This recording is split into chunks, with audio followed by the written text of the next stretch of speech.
This is directly from the Rolling Stones. Rolling Stone magazine came and did a feature with Vybz Kartel. The headline for it says, Vybz Kartel speaks.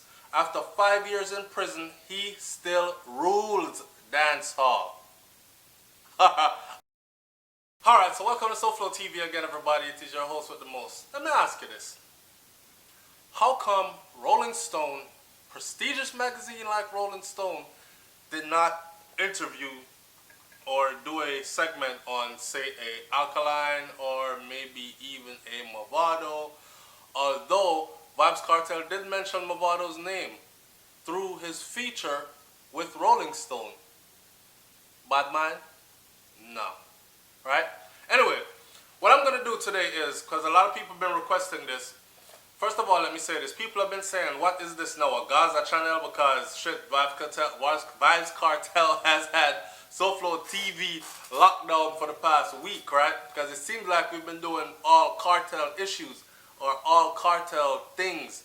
But the thing about it is the man stays relevant, the man stays busy, the man stays grabbing the headlines. And because of that, we are on top of what is trending, and it so happens to be things that are going on with Vybz Kartel. For instance, You Make Me Cry, Little Shots, and Pretty Little House. 3 songs the man dropped give it in a 1 week, right?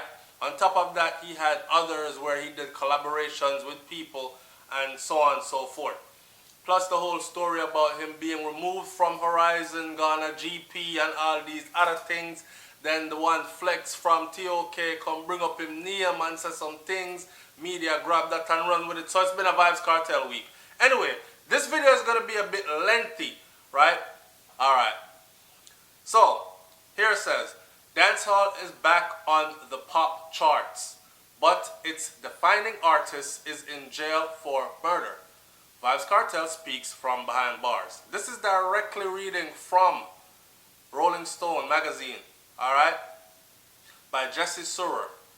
So it says, pop music in 2016 simmers with the winding grind of dancehall. Rihanna's Work and Drake One Dance. That work, and I need a one dance, got a Hennessy in my hand. Alright, them 2 hot songs there. 2 of the year's biggest singles with 19 weeks atop the Billboard Hot 100 between them, both pull from the genre of dancehall. Rhythms and lyrics borrowed from the islands permeate recent hits by Justin Bieber, Fifth Harmony, Tory Lanez, and Major Lazer, the Diplo-led project that's built a massive global following bridging EDM and Caribbean music. But in Jamaica, the real thing, Vybz Kartel Fever ruled much of the summer, topping various local charts. Western Union, another single from Kartel's King of the Dancehall, enjoys a similar. There is no party in Jamaica without Kartel, says Stephen Superhype Davis, the DJ and promoter behind the Mojito Mondays, one of Kingston's most popular weekly dance hall events. Unless it's a retro party, Kartel has to play. Yet this week, it has now been 5 years since Vybz Kartel, Adidja Palmer, was last free to enter a studio. In September of 2011, he was arrested by Jamaican authorities for marijuana possession and subsequently ended up being charged for 2 separate murder cases. He's been in Kingston prison ever since, the last 2.5 years spent serving a life sentence following a 2014 conviction for the killing of associate Clive Lizard Williams. What appeared almost certain to be a career-ending setback is turned out has only reaffirmed Kartel's hold on dancehall music. He's as popular and influential as ever, and even more prolific than ever before. New music from Kartel turn up every week. More than 50 tracks this year alone have been released on iTunes, including the 14 on the King of the Dancehall, his 3rd LP in 4 years. A tally of songs issued during his incarceration would total well into the hundreds. Wow. How exactly has Vybz Kartel maintained such productivity while behind bars remains something of a mystery. Many dancehall fans presume he must be recording in prison, covertly cutting vocals through a cell phone app. Others have even suggested certain songs were voiced by an impersonator. Musicians usually become enigmas by disappearing or holding back, but Vybz Kartel has become one by being impossibly present through his incarceration. He's released a book called The Voice of the Jamaican Ghetto, elaborating his views on topics ranging from parenting and abortion to third world debt. He launched a clothing line, the official VK line, and created a literacy program which recently sponsored a robotic camp in his hometown of Portmore, Jamaica. In an interview conducted through his lawyer Tom Tavares, Vincent Kartel denied that he is recording in jail. The new releases, he insisted, are the fruits of a massive deposit of unreleased vocal material left behind before his arrest, updated at the moment by a cadre of trusted producers. Here Kartel now. He says, I've always been a prolific songwriter and I record at breakneck speed as well. So I have a lot of surplus material to choose from, Kartel tells Rolling Stone. There is a recording studio at another correctional facility in Jamaica, but there is none here at Horizon. No cell phones, no laptops, or any internet capable instruments are prohibited. In the years before his arrest, Kartel, also widely known by the nickname World Boss and Teacher, attained folk hero status in Jamaica with his provocative lyrics and mischievous public persona. His expansive catalog is a confounding mixture of the profane and the poignant. Coarse strip club anthems, heartfelt love songs, troubling revenge fantasies, scathing social critiques, and earnest etiquette lessons for school kids, all abound together by a wily, quick wit. His duet with female artist 2011's You and Him Dead, featuring Sheba, is a great example. Unfold like 3-minute soap operas, plumbing modern sexual dynamics for pithy sound bites. He's outmatched in terms of lyrical ability. He's unmatched in terms of lyrical ability, says Pat McKay, Director of Programming for Reggae and Gospel at Sirius XM Satellite Radio. He, Vybz Kartel, creates images like the best literary writers. As humans, we have a dark side and a light side. The fact that he articulates both and all emotions to the degree and to the depth that he does makes him outstanding. From the outset, Kartel's career was defined by controversy. He is credited for helping to erode Jamaica's long-held taboo against oral sex by singing about blowjobs, and became closely associated with the practice of bleaching, artificially lightening one's skin through using topical ointments after dulling his own dark complexion, and coyly addressing the topic in songs such as Coloring Book and Cake Soap.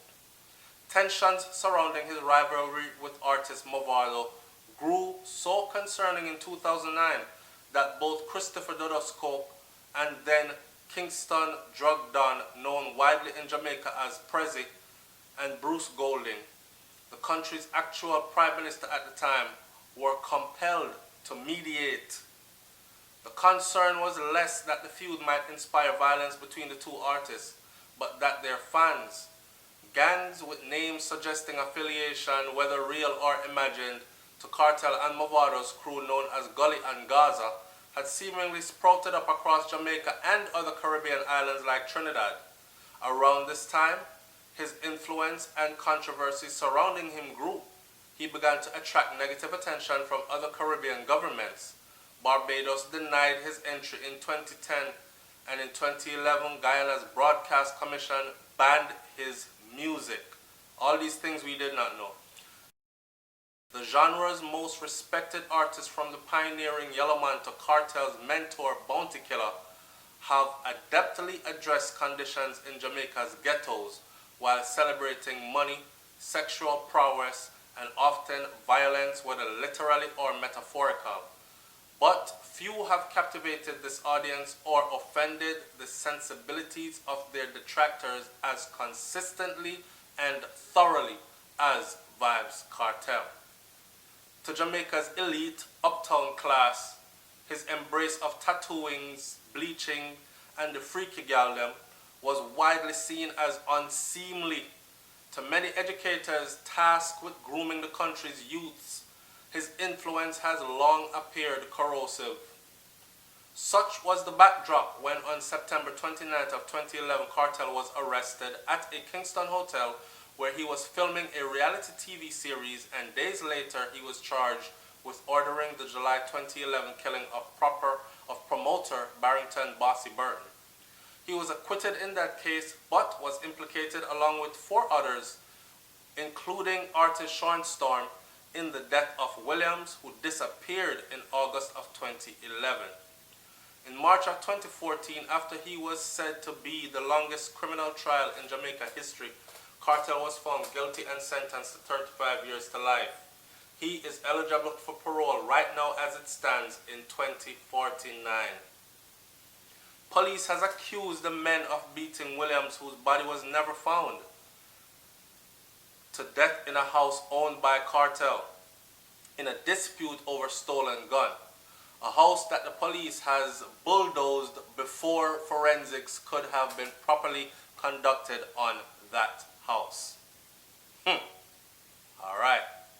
A BlackBerry message read at the trial, which a police witness testified, said that it came from a phone belonging to Kartel, offered a chilling window into the crime. Would chop up the boy a lizard fine. As long as you live, them can never find him. Yet, the disc containing this and the other cellular data, apparently including a leaked cell phone video, which shows a group of men, including someone believed to be Kartel making what appears to be preparations for a murder, used to convict Kartel and 3 of his co-defendants, went missing during the trial, leading to accusations of police tampering, just like in the case with Patrick Powell and Kajil Mace. In an interview with Jamaica former police commissioner Owen Ellington, who later on resigned amid backdrop allegations of himself being corrupted and in the pockets of badman and people in high places with corrupted business dealings. He came on television and claimed that Kartel was the leader of a gang that was responsible for hundreds of murders. Kartel, who has released some post-arrest tracks under the pseudonym Addy Innocent, maintains that he is not guilty. Kartel says, "I cannot speak much about it since it's ongoing, but I'd like to reiterate to the fans that I am innocent." He says he is appealing his conviction, a process that has stalled for 2 years while his legal team has waited for transcripts from the trial to be prepared by the court. That paperwork was finally completed this summer of 2016. Once you have been convicted of a crime, you have the right to appeal your convictions and or the amount of time that you were given. So I am exercising that right as a Jamaican citizen, Kartel says. It's a very delicate issue. Kartel's influence, however, can hardly be quantified. Diplo has credited Kartel, who appeared on Major Laser's Breakthrough 2009 Pon the Floor, with giving the dancehall-inspired project early credibility. Drake has called Kartel one of his biggest inspirations.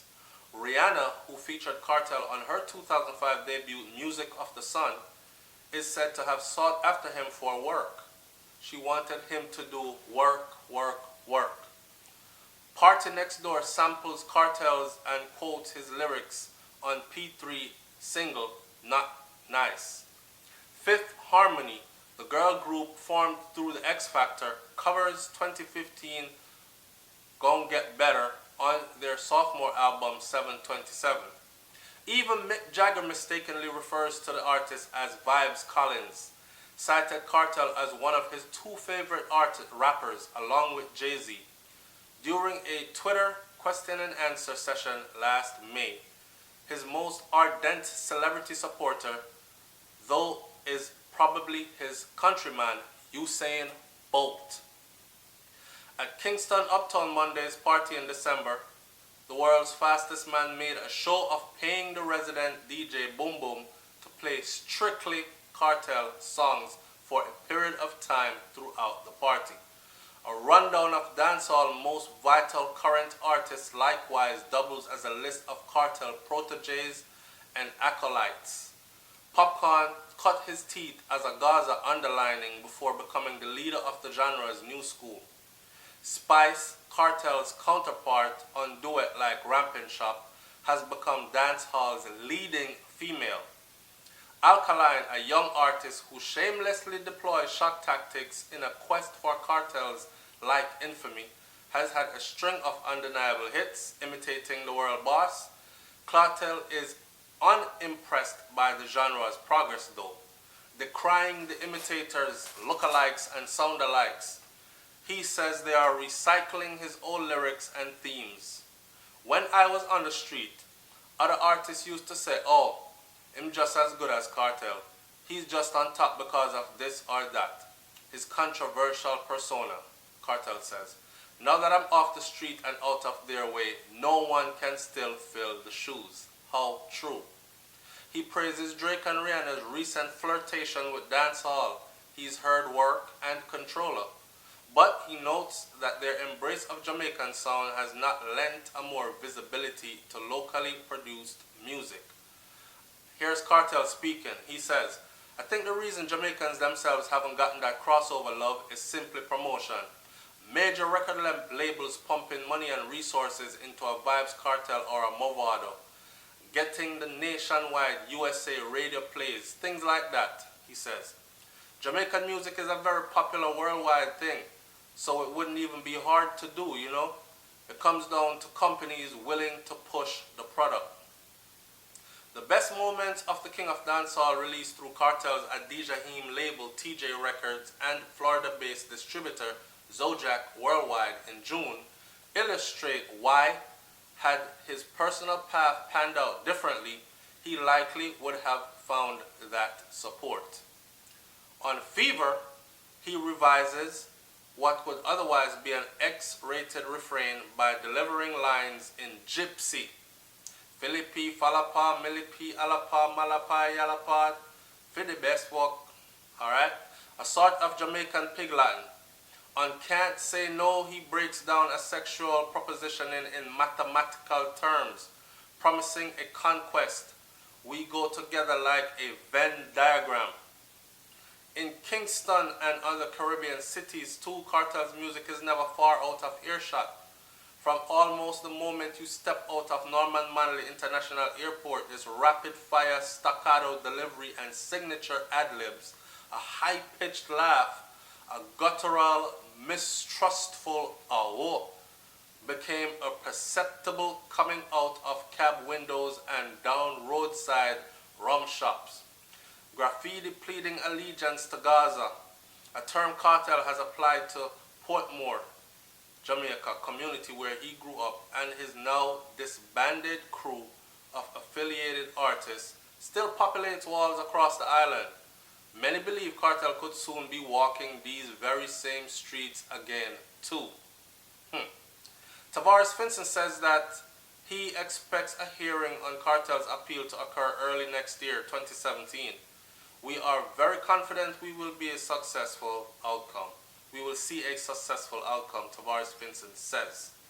A number of issues arose, so that kind of debunks the whole him getting out for Sting or him getting out before Christmas to do the end of the year thing, right? If Tavares Finson is saying that he expects a hearing on Kartel's appeal to occur early next year.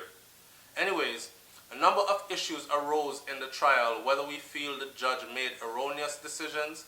A number of jurors were employed as agents of the state, and had that information been given to the defense, they certainly would not have sat on that jury. That has come out in the trial of the juror who was charged with attempting to bribe other members of the jury. Kartel's defense in his trial was predicated on the notion that Jamaica's institution colluded against the artist, that the police and the courts were motivated to convict and silence him. A mistrust of authority generally colors the views of Kartel's Jamaican supporters, much as it has colored Jamaican music since the days when Bob Marley sung about chasing those crazy bald heads and Junior Murvin decried police and thieves in one breath. This helped explain why, in spite of his conviction and gravity of the crime, in a country which consistently has one of the world's highest murder rates, he is no less loved or no more hated than when he was a free man. He is a voice for the majority of the population that is undereducated and who are living through the things he is able to express in his music, McKay says. He speaks to them. The New York-based broadcaster recalls visiting Vybz Kartel in prison on a trip to Kingston around 2014. The time they were allotted to meet was taken up largely by other visitors and prisoners saluting Vybz Kartel, the artist.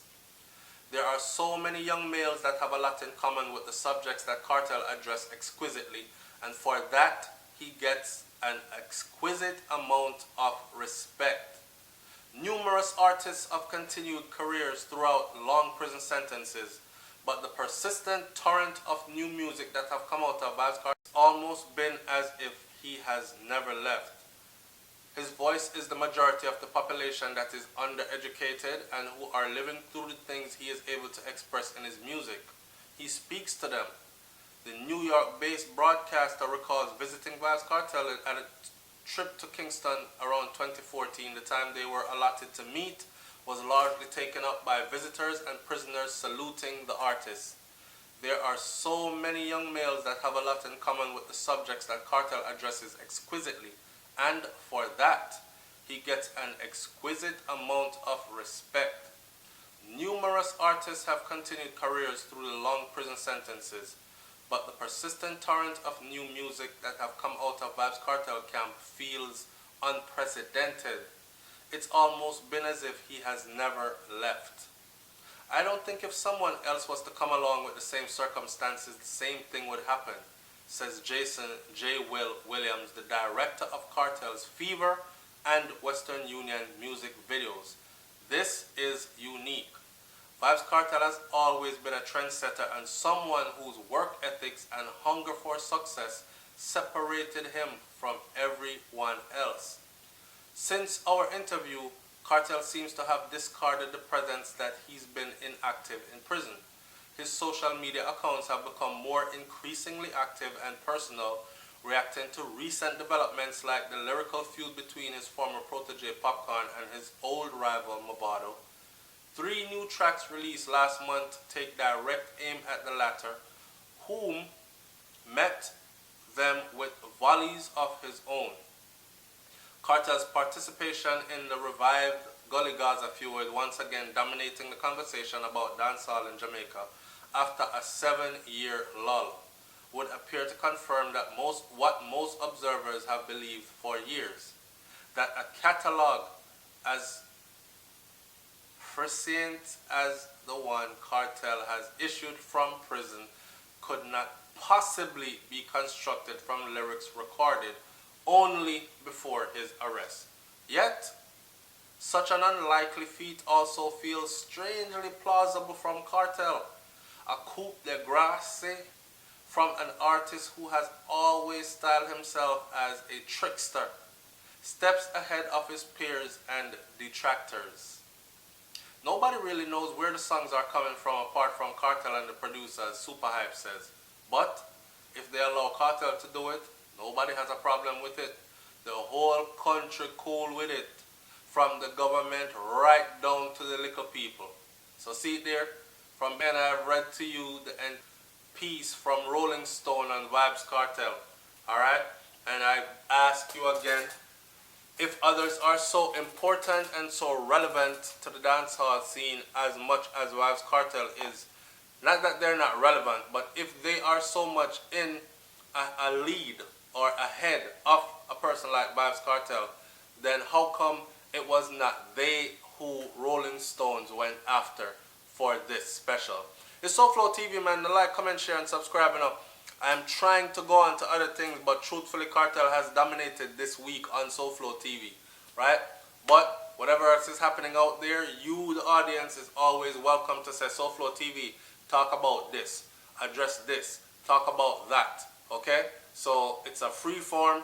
Come in, enjoy yourself, and give me ideas. I'm out of here, man. Peace. Oh yeah, one done. Free Addy. That was said.